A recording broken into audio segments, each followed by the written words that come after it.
ഇന്ന് തന്നെ ഡൗൺലോഡ് ചെയ്യൂ. കാണൂ നിങ്ങളുടെ ഫേവറേറ്റ് ഷോസ്. എല്ലാം ഒറ്റടിക്കങ്ങ് അവസാനിച്ചല്ലോ. അമ്മയുടെ ബുദ്ധി കൊള്ളാം, പക്ഷെ പിടിക്കപ്പെടാതെ നോക്കിക്കോണം. ഇതൊരു കാരണവശാലും പിടിക്കപ്പെടില്ലടി മോളെ.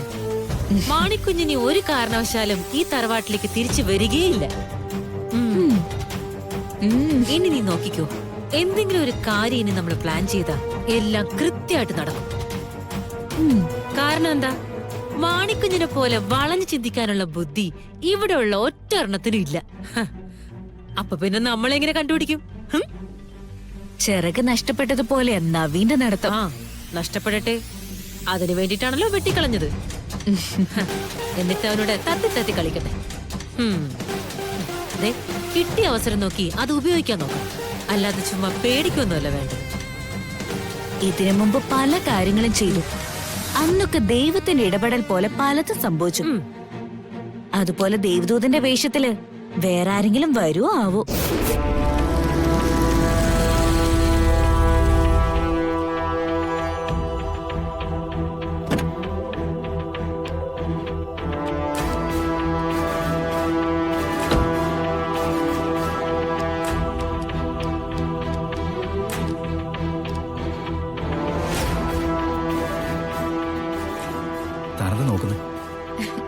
അല്ല, സാധാരണ എന്നെ കാണുമ്പോ ആദ്യം ഓടിയെത്തുന്ന ഒരാളുണ്ടല്ലോ, മാണിക്കുഞ്ഞ്. മാണിക്കുഞ്ഞ് ഇവിടെ ഇല്ല, ഇനി ഉണ്ടാവൂല. അതെന്തുപറ്റി?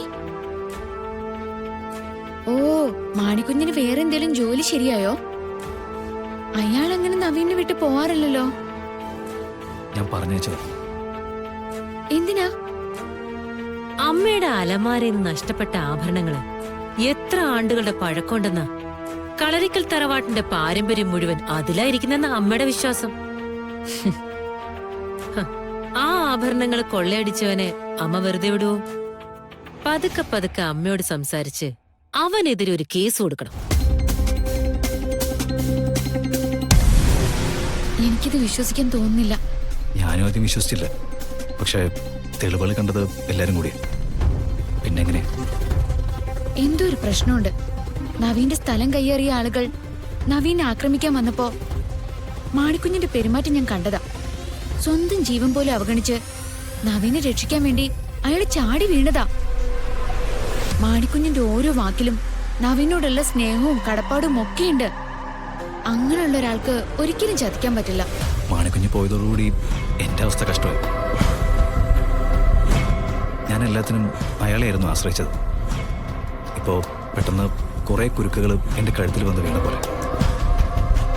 എനിക്ക് നല്ല വിഷമമുണ്ട്. മാണിക്കുഞ്ഞ് പോയിട്ട് നവീൻ പിന്നെ വിളിച്ചില്ലേ? ഇല്ല, അയാളെ ഞാൻ വീണ്ടും ചീത്ത പറയുന്നു പേടിച്ചിട്ടില്ല. അയാളുടെ സംസാരം കേൾക്കുമ്പോൾ എനിക്ക് വിഷമമാണ്.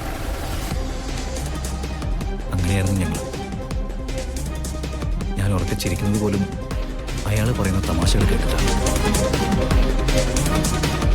ഏറ്റവും നല്ലൊരു സുഹൃത്ത്, അല്ല, ഏറ്റവും നന്നായിട്ട് സ്നേഹിക്കുന്നൊരു സഹോദരൻ, അതായിരുന്നു മാണിക്കുഞ്ഞ് എനിക്ക്. നവീൻ വാ, എനിക്ക് അച്ഛനോടും അമ്മയോടും ഒന്ന് സംസാരിക്കണം. നവീൻ, മാണിക്കുഞ്ഞിന്റെ സ്ഥാനം എന്താണെന്ന് അറിയാൻ നവീന്റെ മുഖത്തേക്കൊന്ന് നോക്കിയാൽ മതി.